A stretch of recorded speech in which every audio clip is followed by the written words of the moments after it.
Let's get into our second conversation on the show. At the return of democracy in 1999, Nigeria's total debt stood at $28.04 billion as the figure dropped to $2.1 billion on the famous debt relief secured by ex-President Olusegun Obasanjo, but it went up to $7.3 billion under Dr. Goodluck Jonathan in 2015. However, in the past 8 years, President Buhari has raised the figure by as much as over 400% to $41.8 billion, causing heightened concern in the country as stakeholders are of the view that Nigeria's economy is in an emergency situation and on the verge of collapse if nothing is done. At the inauguration of President Muhammadu Buhari's administration in 2015, the country's debt stock had continued to soar, rising from 20.6 trillion naira to over 80 trillion naira as the government prepares for exit on May 29.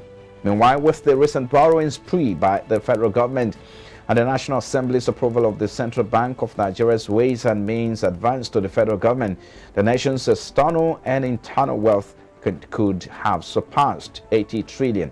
To do so, to get into the analysis of this now, let's look at the implication on the country's debt or the debt on the country's economic outlook. So let's have our guest that joins us now, is Kayode. He's an analyst at Cardinal Stone. He joins us now. Thank you for joining us, Mr. Kayode. We appreciate your time. Yeah, thank you for having me, Frank. Okay, so let's get started. If you look at the figure in 2015 and now, there's a big difference.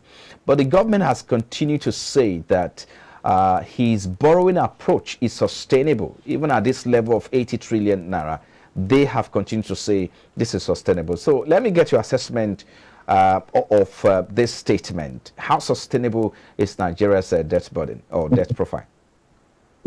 Well, thank you very much for having me once again. Like you said, the debt profile has gone up by more than 400% within a space of 8 years. And sustainability aside, those numbers are alarming. When you're growing debt by 400%, you have to ask yourself very fundamental questions like what exactly is happening? What are you using the debt for? Is it justifiable? If you ask any economist, it's almost impossible for you to justify such surge in debt within an 8-year period. We're not talking between since the dawn of democracy. We are talking just within one presidential tenure, and it's quite alarming. Now, on the sustainability, it's also a country's debt, but not just a country's debt, really. Debt is usually sustainable when it's obvious that you can meet both future and current obligations without exceptional financial assistance or going into default. And if you look at the Nigerian debt, one number that one way to look at it, or one perspective the government likes to use to analyze its debt sustainability is debt to GDP ratio, quite frankly. And if you look at those numbers, to be honest, Nigeria's debt to GDP ratio remains seemingly sustainable.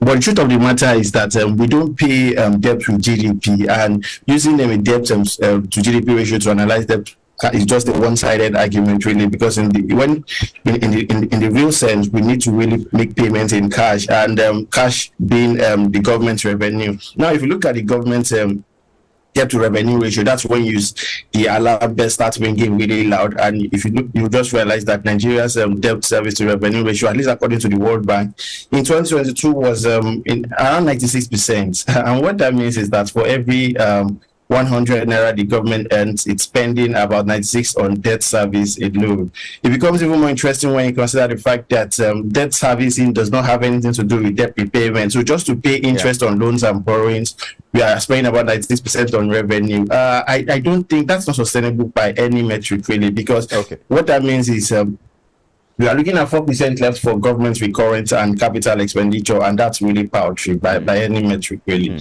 Help us make sense of this. I mean, we've heard about... that's it on debt sustainability. I don't know. Okay. I get your point. I mean, help us make sense of these. You talk about the fact that debt to GDP is sustainable if you look at the number, and we also have what is called debt to revenue ratio as well. So give us the difference. When do you think debt become unsustainable at the level of GDP, and when does it become unsustainable at the level of revenue? Revenue. All right. Thank you very much. So on the level of GDP, quite frankly, I think it just depends. Well, different strokes for different sizes. Really depends on what phase you are in. For emerging markets, I think even the federal government itself has a self-imposed debt to GDP ratio of 40%. And though we are quite frankly below those numbers, I mean, due to the sporadic surge in debt levels, we continue to inch closer, ever so closer to those numbers. In fact, there already talks about the Nigerian government having to raise its own self-imposed 40% numbers, and that does go to show the direction in which we are going. But overall, I mean, if you look at countries like Japan, the US, most of them have debt to GDP ratios not of 100%. So that's why I said different strokes for different sizes, right?